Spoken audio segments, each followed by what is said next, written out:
Good evening. Tonight, I can report to the American people and to the world that the United States has conducted an operation that killed Osama bin Laden, the leader of al-Qaeda.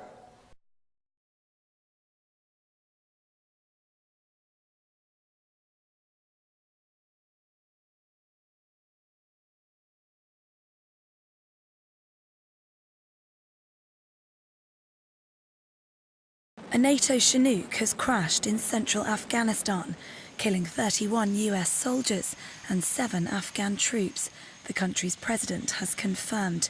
The incident, which took place in central Maidan Wardak province, just to the west of Kabul,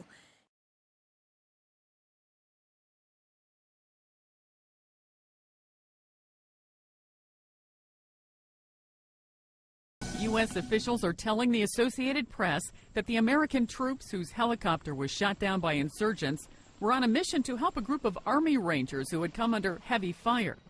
22 Navy SEALs, along with 3 Air Force combat controllers, a dog handler and his dog, plus 4 crew members, were all killed. 7 Afghan commandos and a civilian translator also died. The attack marks the deadliest single loss of American forces in the decade-old war in Afghanistan, and it was a blow to the elite Navy unit that killed Osama bin Laden and their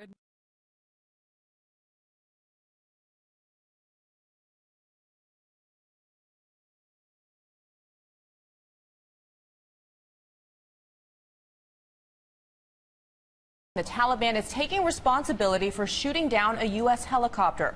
More than 30 people were killed, and there are reports this morning that most of them are U.S. Navy SEALs. They ended up exposing the entire force, unfortunately, to enemy fire. And all it takes is one lucky shot. And that one lucky shot, from a Taliban perspective, was what happened.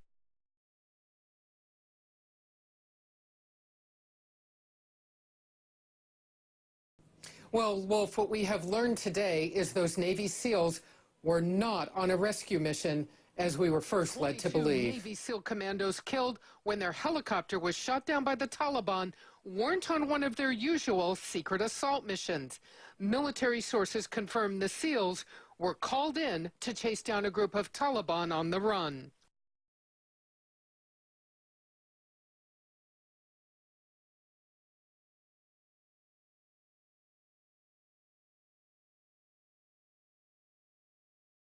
As Vice President of the United States, as an American, I was in absolute awe of the capacity and dedication of the entire team, both the intelligence community, the CIA, the SEALs. It just was extraordinary.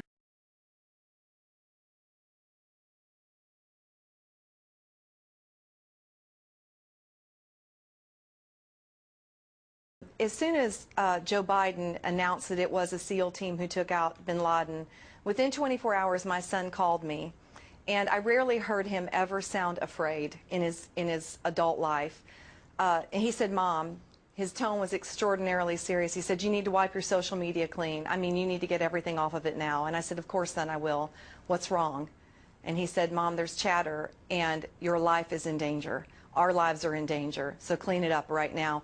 The tragedy's been complicated by shifting stories, even conspiracy theories, and still tonight, some of the families of the fallen say questions remain unanswered. In the military testimony that we have, by May 11, the military says, Intel knew that over 100 Taliban fighters were moving in to the Tangi River Valley to shoot down, to give an extraordinary effort to shoot down an American helicopter loaded with American warriors.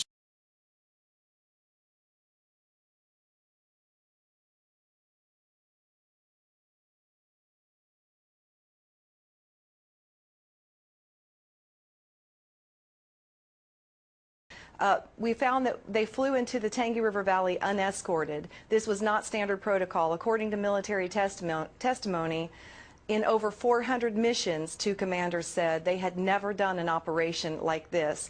Why was there no pre-assault fire? We were told as families that because pre-assault fire damages our efforts to win the hearts and minds of our enemy. So in other words, the hearts and minds of our enemy are more valuable to this government than my son's blood. The Taliban sitting there with machine guns motorcycles, phones. Who called them to tell them?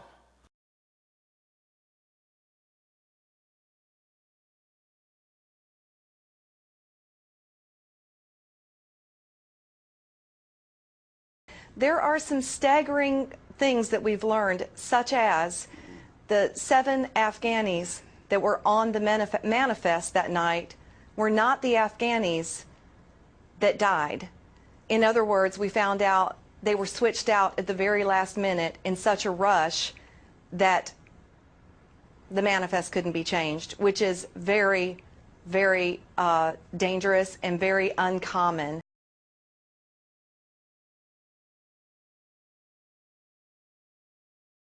At the last minute, they were replaced without changing the manifest.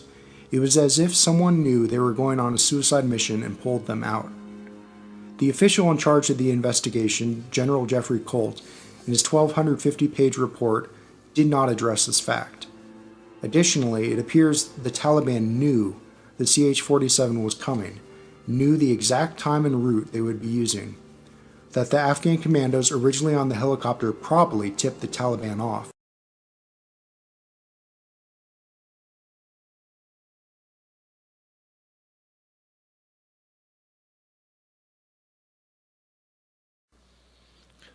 We had 30 plans to assess the crash. We had Black Hawks. We had Pathfinders. We had 140 men go in. You knew it was going to crash? You knew. They knew. Just like the Taliban knew they were coming with 100 guys. They knew May 10th. It's documented that SEAL Team 6 was coming.